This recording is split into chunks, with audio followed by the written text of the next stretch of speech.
The emergency alert came at exactly 2:17 p.m., cutting through every device in the country. Phones vibrated violently, TVs blared static, and radios all on different frequencies converged into a single mechanical voice that simply said, "This is not a drill. Do not look at the sky. Stay indoors. Do not look at the sky." There was no explanation, no location, no weather warning or enemy threat. Just those same chilling words, repeated 3 times, followed by total silence. I was sitting in my living room, watching the news when it happened. At first, I thought it was some bizarre glitch or government test. But then, less than a minute later, I heard the screaming. It came from outside, from the street in front of our apartment complex. Curious and slightly panicked, I went to the window, pulling the curtain aside just an inch.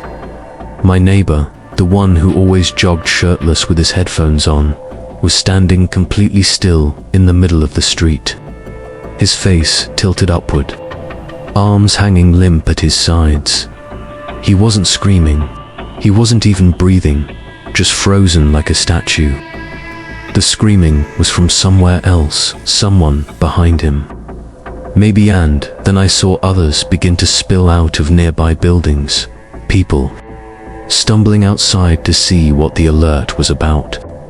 Most of them did what any normal person would do. They looked up. It happened instantly. Their bodies jerked like they'd been shocked.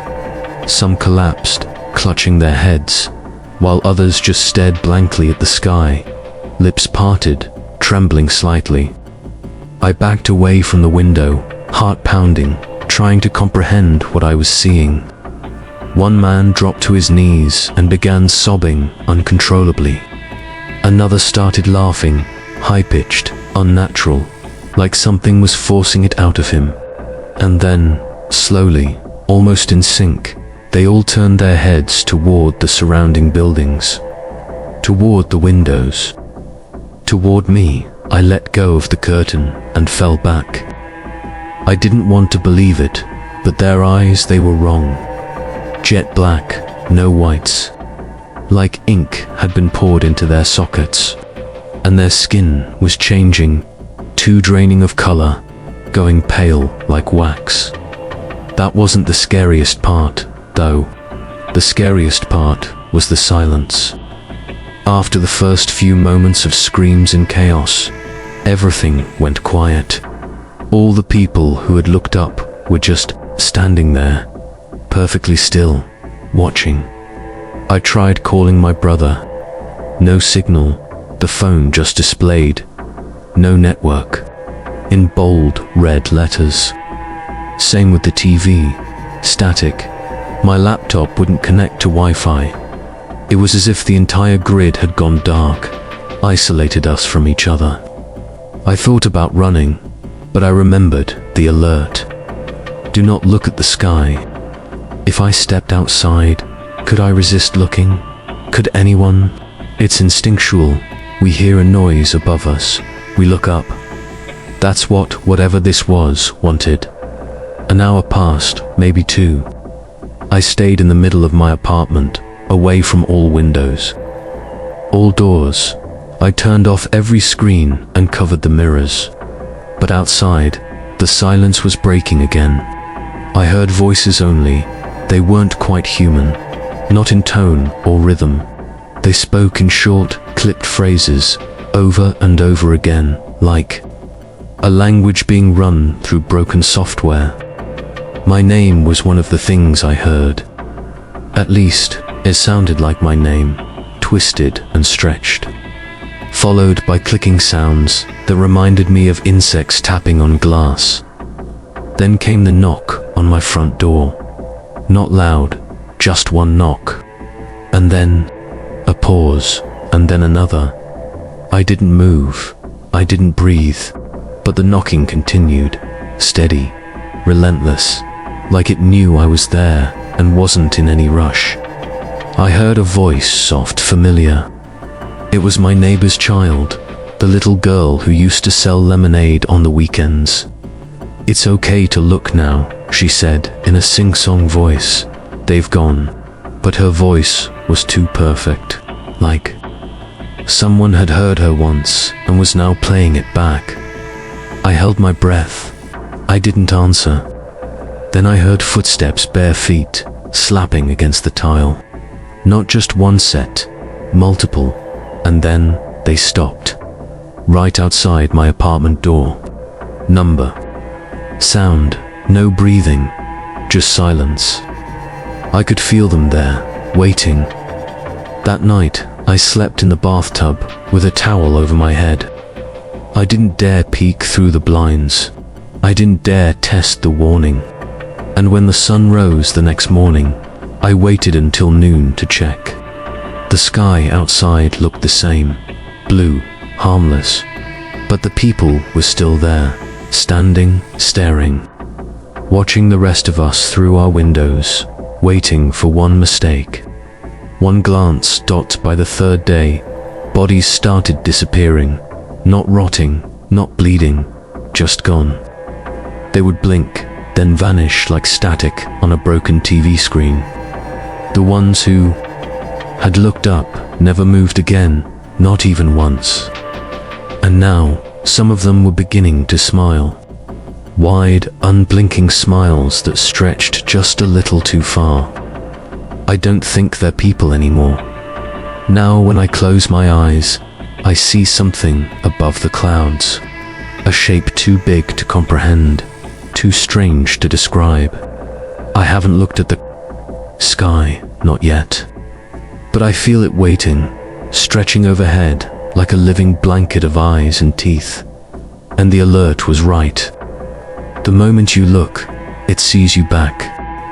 It started inside the classroom, with the sharp buzzing of our phones vibrating all at once. Every screen lit up with the same red warning. Emergency alert, do not look at the sky. Stay inside. Cover windows.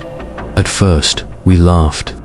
The class clown, Jordan, joked it was probably some satellite falling from orbit or a weird weather balloon stunt. But our teacher, Mrs. Keller, didn't laugh. She walked over to the window and drew the blinds without a word. Then, against the warning, she peeked out. She barely glanced up, just a quick motion of her eyes, and that was all it took. She dropped her clipboard and froze in place, hands still clutching the curtain. We all stared in confusion as she stood there, not blinking, not moving. Her body began trembling subtly, her fingers twitching like a puppet on invisible strings. A girl in the front row gasped. I remember the moment vividly, because the light in the room seemed to change.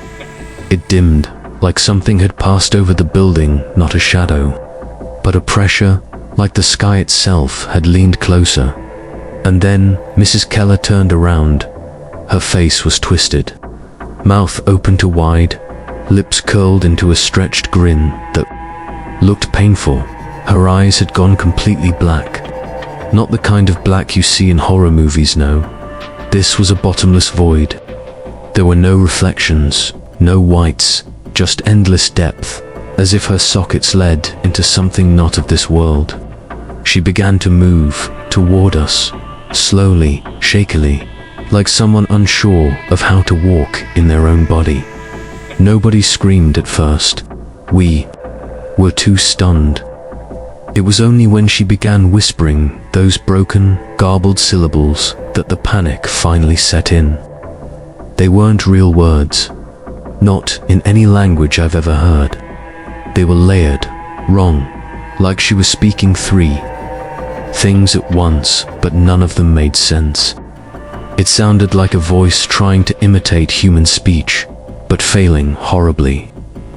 I could feel my skin crawl as the noises passed through me. When she reached the middle of the classroom, she suddenly slammed her head into the whiteboard once, twice, 3 times before spinning slowly in place. The black eyes scanned the room, not in the way people look at one another, but as if she was measuring us, calculating something. That's when it began. She started repeating 2 words. It sees. Over and over, her voice growing louder, echoing unnaturally, as if bouncing from somewhere beyond the walls.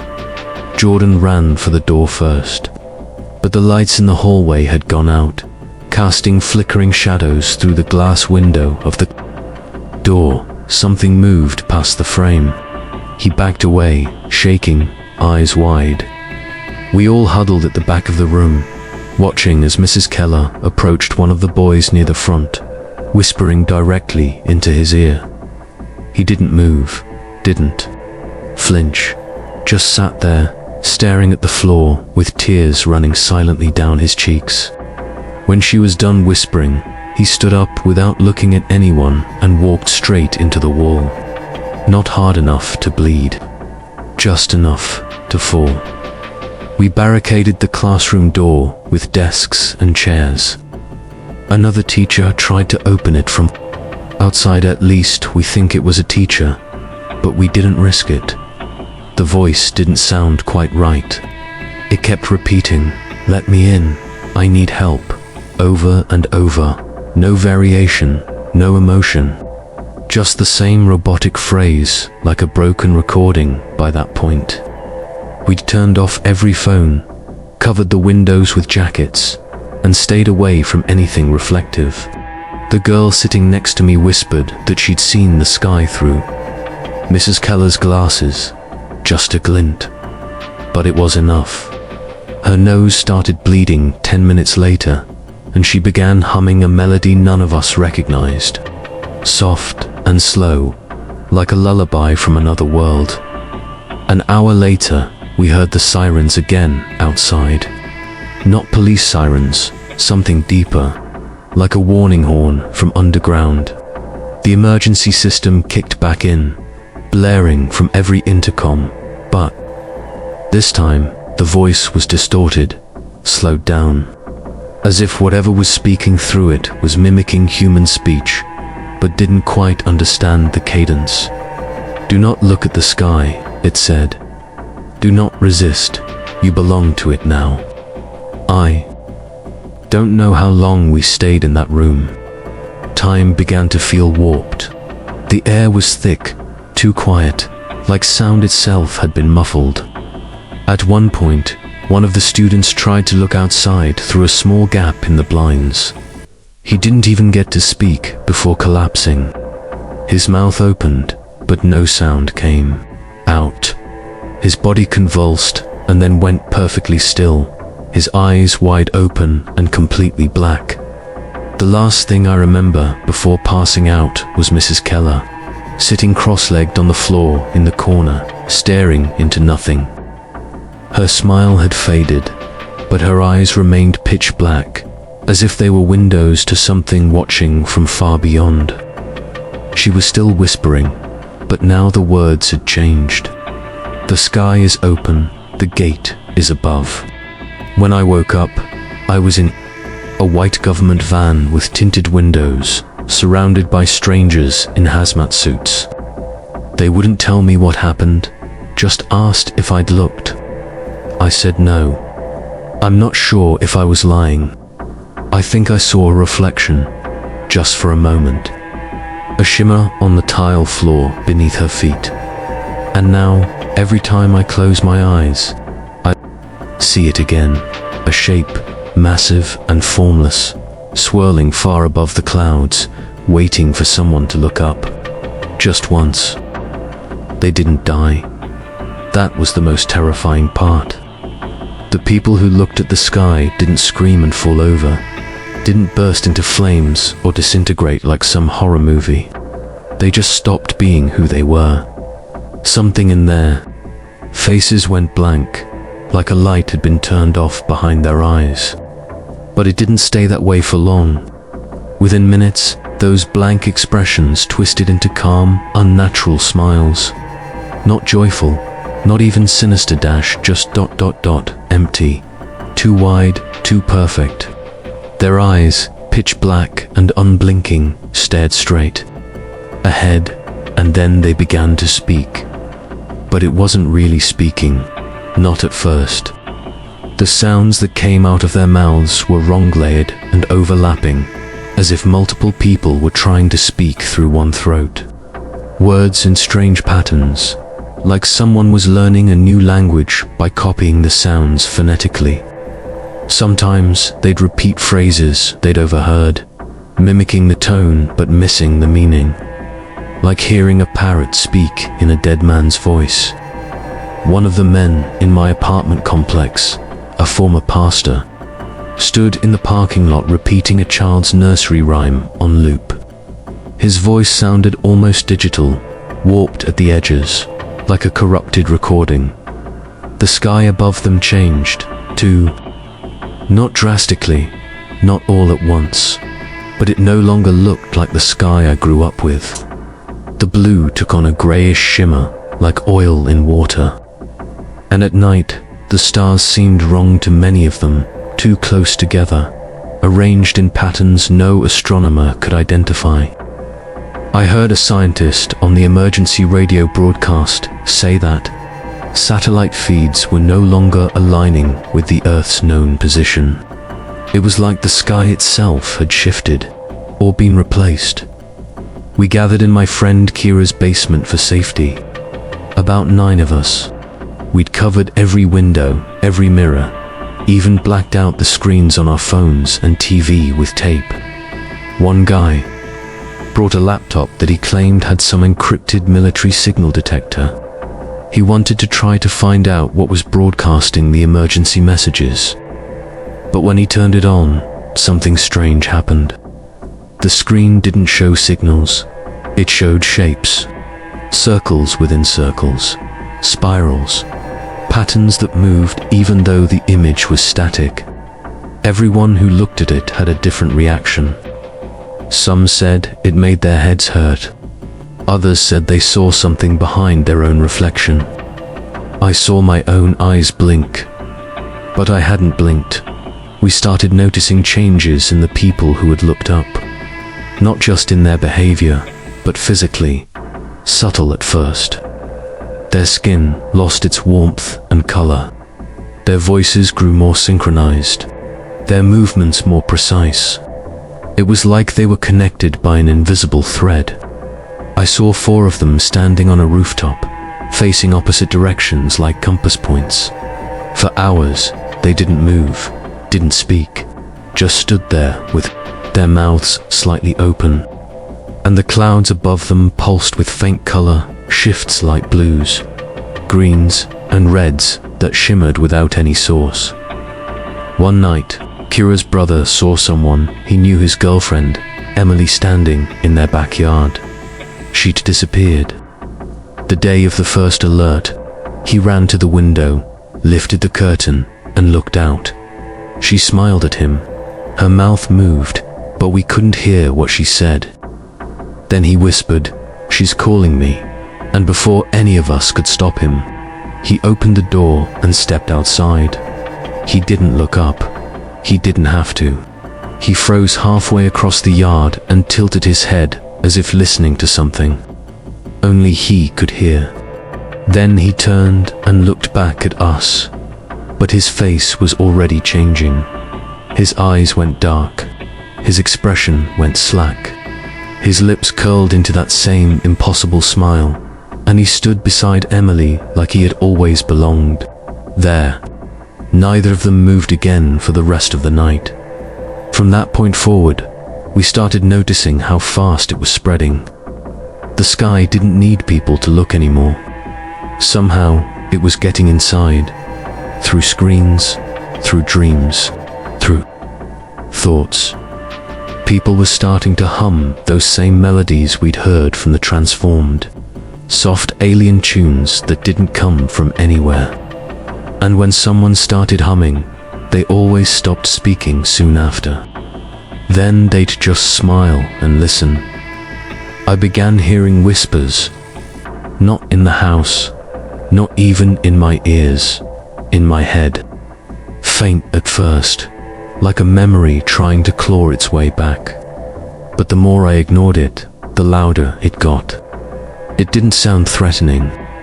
It sounded patient, like something waiting for me to understand it. I think that's what scared me most. Didn't want to kill us. It wanted to include us, to rewrite us. By the end of that week, the sky had changed color permanently. It no longer followed the sun. It glowed on its own, a pale, shifting glow that hummed at a frequency just below hearing. You could feel it in your teeth, like static crawling beneath your skin. The clouds no longer moved with the wind.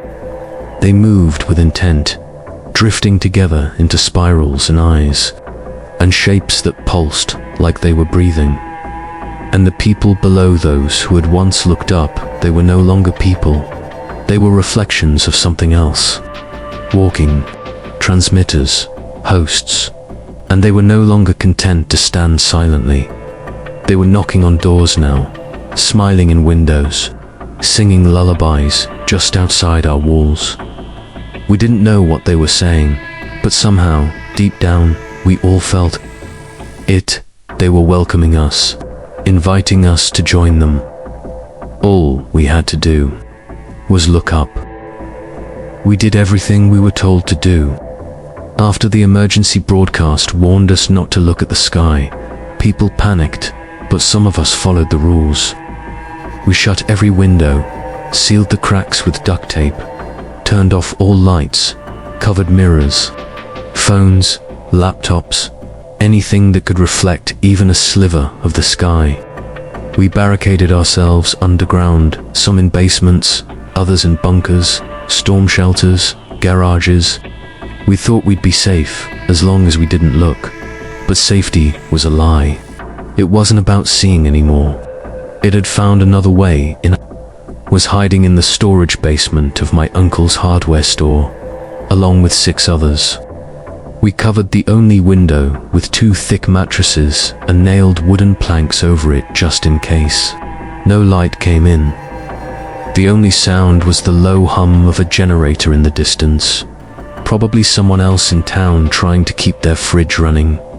That hum faded by midnight. We thought it was just a power issue and we started hearing voices. At first it was just faint murmurs, like the kind you hear when you're almost asleep. Someone whispered my name from the far side of the room. I thought it was Kelsey, the girl crouched beside me, but she was curled up with her hands over her ears, eyes squeezed shut. When I asked her if she'd said anything, she shook her head. Quickly, too terrified to speak. Then it came again, louder this time. Let it in. The basement had no radios, no speakers, no windows. Yet somehow, the sound came from everywhere, from behind the shelves, from the floorboards, from inside our heads. My younger cousin Tyler began humming a soft tune. None of us recognized it, but it didn't sound like something a child should know. He rocked back and forth, staring at the wall, and said, "It's learning how we think." None of us had any idea what he meant. He was 6. A few hours later, the air started to feel wrong. Not heavy, more like electric. Like the atmosphere was being charged with something unnatural. Every breath came with a slight burning sensation, as though the oxygen was changing somehow. It became harder to speak. When Kelsey tried to pray out loud, her voice cracked and she began coughing violently. Her eyes rolled back for a moment before she gasped like she'd been drowning. She said she saw the clouds from inside her mind. That's when we knew it wasn't just about light or line of sight anymore. It didn't need your eyes to reach you. It could use thoughts, memories, even dreams. One by one, we started feeling it, a soft, crawling sensation behind the eyes, like a pressure just waiting to push through. No matter how hard we tried not to think about the sky, it was there. The more you resisted, the stronger the presence became, filling every quiet moment with images, swirling clouds, pulsing lights, endless dark shapes floating above, watching, breathing. Then the concrete began to warm beneath our feet. It was gradual, barely noticeable, but the change was clear. Something was bleeding through the walls, seeping not just into the room, but into us. Tyler stopped speaking entirely. He just stared ahead, smiling faintly, and drew spirals on the floor with his fingers, over and over, until the tips of his fingers bled. He didn't flinch once. No one had taught him those shapes. We tried music, loud noises, distractions, anything to drown out the feeling, but it didn't help. The presence got smarter. It started mimicking us. At first, just phrases something one of us had said earlier, repeated back with a slight delay. Then it began twisting them. Don't. Look turned into, let it look through you. Kelsey heard her mother's voice calling her name, even though her mother had died 2 years ago. When I told her it wasn't real, she looked at me with tears in her eyes and whispered, "She's in the clouds now." People began seeing things with their eyes closed. Not hallucinations, visuals, swirling patterns, faces with mouths that didn't stop moving, and skies that pulsed like living skin. I stopped sleeping because I was afraid of what I'd dream. But even awake, the images crept in. I'd blink and see silhouettes floating above me. I'd turn to speak to someone and find their face blurred, warped, as if they weren't really here anymore. As if something else was wearing their body. Kelsey finally snapped on the third day. She stood up, her eyes glassy and dark, and said, "I can't keep it out anymore. It's under my skin." She clawed at her face until 2 of us restrained her. But when we touched her, we felt it too, a cold pulse, almost mechanical, beneath her flesh. Like something living inside her. It wasn't just in our heads anymore. It had started changing us, molecule by molecule, thought by thought. The light from the sky didn't need to shine in anymore. It had found its way into our minds. It had mapped the neural pathways. It had learned. And now, even with every door sealed, every window blocked, every eye closed, could still see us. That's when we realized the truth. The emergency alert had warned us not to look at the sky. But no one had told us the sky could look back. And once it had, there was no hiding. It didn't need our permission to enter. It had been waiting, watching, evolving, and it was already inside. The emergency broadcasts had stopped days ago. No more alerts, no more warnings, no instructions, just silence. At first, we thought maybe the system had gone down. Maybe the government was overrun or had retreated to some underground bunker, leaving the rest of us to fend for ourselves. But then one final message came through. Not on any official channel. Not through phones or televisions. It arrived through static on radios, left to scan empty frequencies, through broken speakers, even through dead cell phones that hadn't had battery for hours. And the voice that spoke wasn't human. It was fragmented, layered, and wrong. Not deep or monstrous, but imperfect as though it was trying to imitate human speech without understanding how it worked. It said only 3 sentences. You were warned. Looking was the invitation. Now the sky belongs to us. No one moved when it finished. We just sat there, frozen, absorbing the weight of what we had just heard, because somehow we knew it wasn't a threat. It was a declaration. Since that moment, nothing has felt real.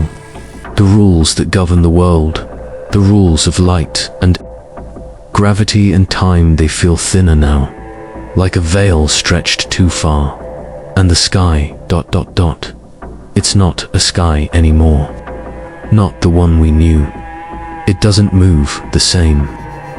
The clouds don't shift with the wind. They move like they have intention, drifting. in spirals and precise formations that never break. The colors change even when the sun doesn't. There are no stars at night, only shimmering points of light arranged in unfamiliar patterns. They look like constellations, but the shapes are all wrong. They look like eyes. I've started dreaming about those eyes. Not just when I sleep, but when I blink, even for a moment. I see hundreds, no, thousands of them, all staring from above, waiting. Sometimes they blink in unison. Sometimes they cry. The tears fall as invisible mist that makes your skin tingle and your thoughts go quiet. One drop touched my friend's forehead, and she didn't speak again. Not a word. Just stood up, walked outside, and never returned. We tried blindfolds, hiding in underground tunnels. One group even tried staying in a freezer, convinced cold might block whatever signal this thing was using. But it didn't matter. It wasn't the sky anymore, it was inside the sky. Or maybe the sky itself had been replaced. We had invited it in the moment we looked up. The moment our eyes met, whatever stared down from above, like it had been waiting for someone to notice. And now that we had, it didn't need our gaze anymore. It had memorized us, entered our minds like a parasite that could replicate thought, memory, even identity. I've seen people who were never supposed to be here. My father's been dead for 10 years, but 2 nights ago, I saw him standing at the edge of the forest. Behind the shelter, he didn't say anything, just stared at me with a sad smile and those unmistakable black eyes. I turned away, and when I looked again, he was gone. But the footprints in the mud were real. That's how it works now. It doesn't announce itself with sound, or thunder, or fire. It shows you what you long for. It shows you the face of someone you trust. Then it waits for you to break. One glance, that's all it takes. And it's not always the sky anymore. It can be a reflection in a puddle, a shimmer on a glass, a face in a dream that smiles too wide. I no longer trust my own memories. People I've known my whole life now seem slightly off. Their speech too clean, their movements just a second behind natural. They blink too slowly. Some of them hum the same strange melody I've heard in my sleep, those haunting 4 notes that loop endlessly in the back of my mind. I asked one of them what it was, and she said, "It's what the sky sounds like when it breathes." That was when I stopped talking to anyone altogether. The last time I saw the sun, it didn't look right. It flickered. The shadows it cast were inconsistent, one moment stretching to the east, the next to the north. Light bent in ways it shouldn't. And above it all, the eyes watched, not just as stars or clouds anymore, but as living, blinking shapes in the sky's fabric. I watched one follow me as I moved. It blinked once, and I heard a voice inside my mind whisper, "You're almost ready." I don't know what that means. I don't want to know, but I can feel it changing me. Slowly, like heat beneath the skin. Not painful, just inevitable. The others who've resisted are disappearing, not violently, but completely no trace, no noise, like their existence was erased. Their names vanish from paper. Their faces fade from photos. The last thing I wrote before this was a note on my wall. Don't look up. Don't look in. Don't believe your eyes. But even that feels useless now. Because whatever it is, it doesn't need our permission anymore. It never did. It just needed us to notice. And now that we have it, doesn't matter where we look, it's already everywhere.